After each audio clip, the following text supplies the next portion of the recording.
There's an old story about pre-French Revolution.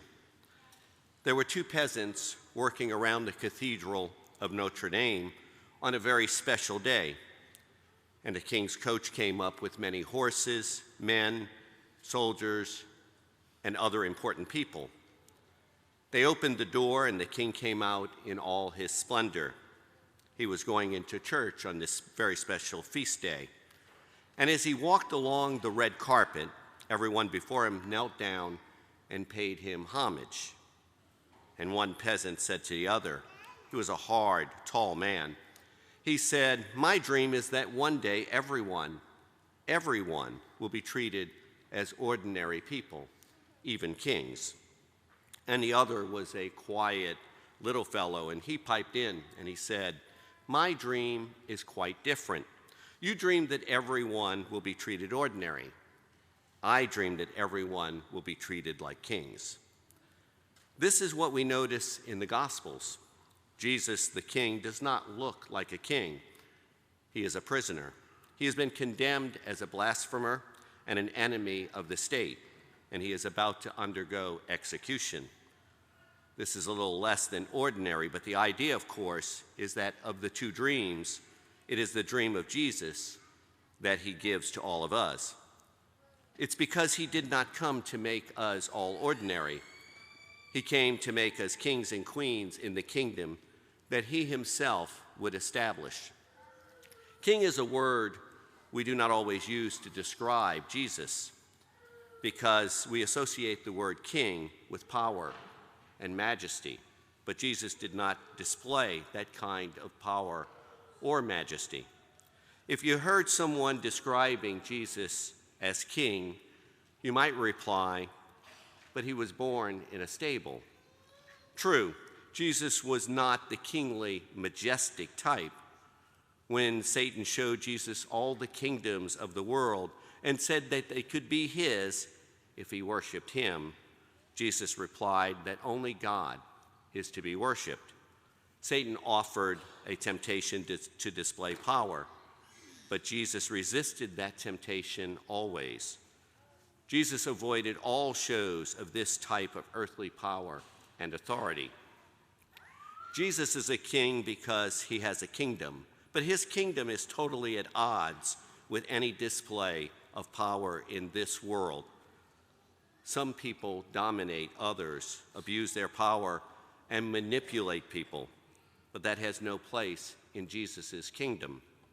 Those with power can unfortunately abuse their power in so many ways, but Jesus does not show this type of power at all. He didn't even save himself on the cross. The values in Jesus' kingdom are service and humility. If we want to be great, Jesus says we must be like little children, and we are to carry our cross after Jesus every day. There is no place for violence or retribution in Jesus' kingdom. Jesus is a king, but his kingdom is not of this world. Christ the King is a rather recent feast of the church. It was because nations and states were abusing their power that Pope Pius XI introduced this feast in 1925. Nations and states were using power in the opposite way to Jesus. Jesus did not abuse power, and he is our model. Jesus, the humble king, is an example of those who abuse power, but that abuse of power has no place in Jesus' kingdom.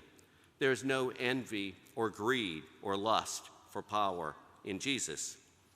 In many ways, we see Jesus' kingdom totally at odds with any display of power in this world. Jesus kept company with tax collectors and sinners. You would expect kings to receive important people and dignitaries, but Jesus received the lowly and rejected people of his time. A king might expect to receive a gift, but Jesus gave gifts, and he restored the health of many who were sick. Jesus was not the kingly type according to our understanding of a king. A king wears a crown. Jesus' crown was made of thorns. So Jesus' idea of king and power is totally opposite to our world's idea of kings and power. To bring about Jesus' kingdom in this world, we have to abandon what many consider important. It was not easy for Jesus to begin establishing his kingdom with values at odds to those of the world. It cost him his life.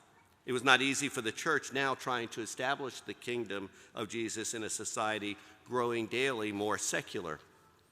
But for those who die to themselves, who truly open themselves to Jesus, the reward is a share in Jesus' kingdom. As Advent approaches, Jesus stirs us up with his penetrating gaze and his breathtaking claims. But he does not just ask us to choose, he asks us to act. He asks us to live and work like the children of the kingdom.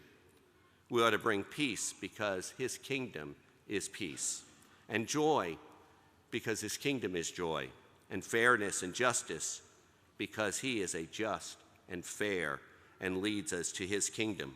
Never forget that the only way we can do it is by self-sacrificing love, and this is what will change the world.